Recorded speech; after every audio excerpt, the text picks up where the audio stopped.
Hindi na tayo magkwentuhan, tila ba si LeBron James ang nagmukhang greatest shooter of all time sa tapatan nila ni Stephen Curry at ng Golden State Warriors.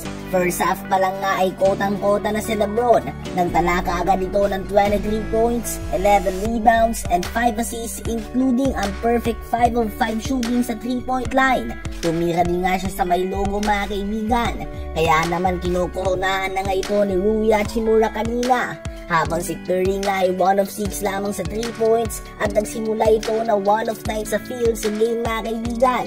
Kaya naman hindi na nga nakapagtataka kung bakit hindi nakalamang ng kahit isang puntos ang Warriors sa first half, habang Lakers nga ay gumawa ng biggest lead na 26 points. Ganun pa man ang third quarter nga ibang usapan na ito. Pinakita ng Warriors na isa talaga silang third quarter team at gumagawa ng adjustments tuwing halftime. Ang 26-point lead ng Lakers ay naibaba nila sa 4 na puntos at team effort nga ang pinakita nila. Subalit hindi maganda ang tapos sila sa quarter na ito at malaking dahilan dyan ang 34 points, 15 rebounds and 6 assists ng ageless wonder LeBron James bago sumapit ang fourth quarter.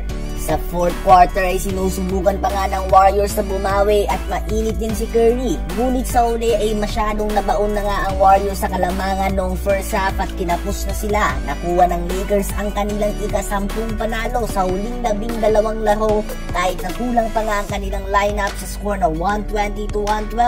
Sa LeBron ay nagtala ng 42 points, 17 rebounds, and 8 assists on 6 of 9 shooting sa 3-point line. 23 points din si Austin Reeves at 15 points naman si Gabe Vincent.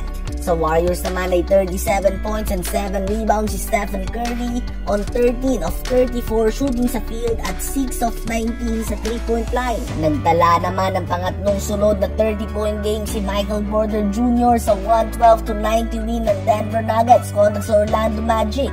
30 points and 7 rebounds nga siya on 11 of 16 shooting sa field. Habang si Nikola Jokic naman ay muling gumawa ng triple-double at 28 points, 10 rebounds, and 12 assists. At 16 points, 8 rebounds, 4 assists, and 3 steals din si Christian Braun. Matapos naman na gumawa ng 49 points last game, gumawa naman ng 41 points, 7 rebounds, and 6 assists ngayon si Anthony Edwards sa 127-114 win ng Minnesota Timberwolves kontra sa Houston Rockets.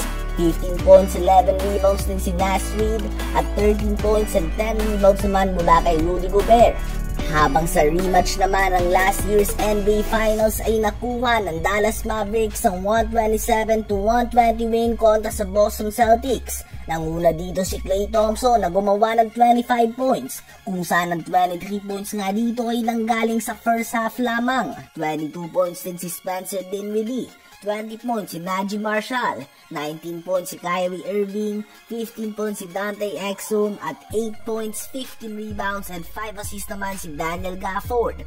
Big win nga ito para sa Mavs dahil bukod nga sa kontra ito sa reigning champions at ginawa pa ang game sa home court nito, lalo na't hindi pa nga mga kaibigan naglaro si Anthony Davis at Derek Lively sa game na ito at nakuha pa nila ang dominant win.